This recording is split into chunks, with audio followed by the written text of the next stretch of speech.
Okay, welcome to the Trump administration. These are going to be my predictions for the second 45 presidency.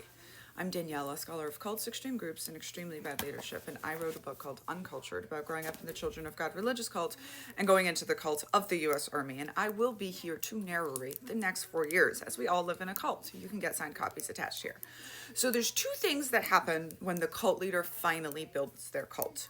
One, they can surround themselves with effective bureaucrats, and those bureaucrats start bureaucrating. It's a process called routinization in groups. They start writing things down, they start making rules and laws and processes to follow, and they hire more people, etc., etc. They build a hierarchy, they build a bureaucracy, and bureaucracy is the opposite of charismatic leadership. And so routinization makes your group, in theory, a little safer from being yanked to and fro by the guy at the top. Now, Mormons have been the example for routinization. Scholars used to think it made you no longer a cult. I do not agree with that. But I do think that America, which is a cult, that's why I'm writing a book called The Culting of America, has a lot of routinization in place. It takes hundreds of thousands of bureaucrats to run the government. So I think he's most likely to just have kind of an ineffective term, a lot of infighting. He'll spend a lot of time golfing, and we will start to just slowly creep toward looking more and more like dictatorship era Brazil, with social services that don't work, right? We already see USPS and the Department of Education completely broken down. They want to do that more so that Bezos can buy the post office and become a first trillionaire, and so that they can force private education on people.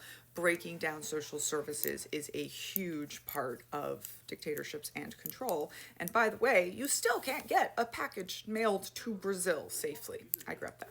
Okay, so now most dangerous course of action, or no, let's not even get there yet. Now, the other thing that a cult leader can do is surround themselves with all the people who have affirmed them on their rise to power. And that seems like what he's doing, right? Putting all these billionaires in positions, just having the oligarchy out loud and in public.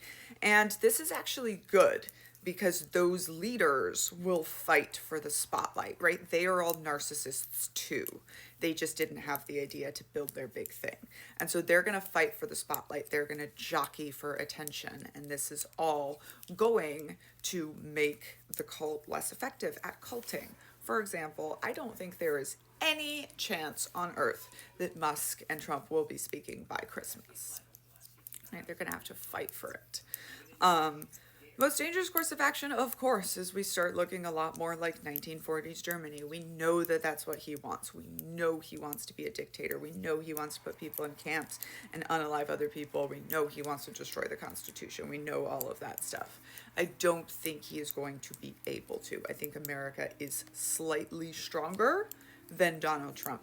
And specifically with the military, I would like to remind people that the military has been consistently standing up to him, and that I've heard from so many senior officers who are saying, you're right, we're briefing all of the time about your responsibility to not follow unlawful, illegal, or immoral orders, right? And this is what Joe Biden meant when he was reminding soldiers about their oath. Your oath is not to the president. The president is the commander in chief, but your oath is not to him. Your oath is to the Constitution, to protect the Constitution and, by definition, the American people against enemies, foreign and domestic. I also remind you that the U.S. military cannot be used against Americans. This is a thing called posse comitatus. Final thing I like to remind you is that the National Guard is not usually part of the military. They are usually belong to the states, and they are your well-regulated militia. They can be federalized. Even so, that is a request from the president. The National Guard belongs to the governors, and the governors can say no.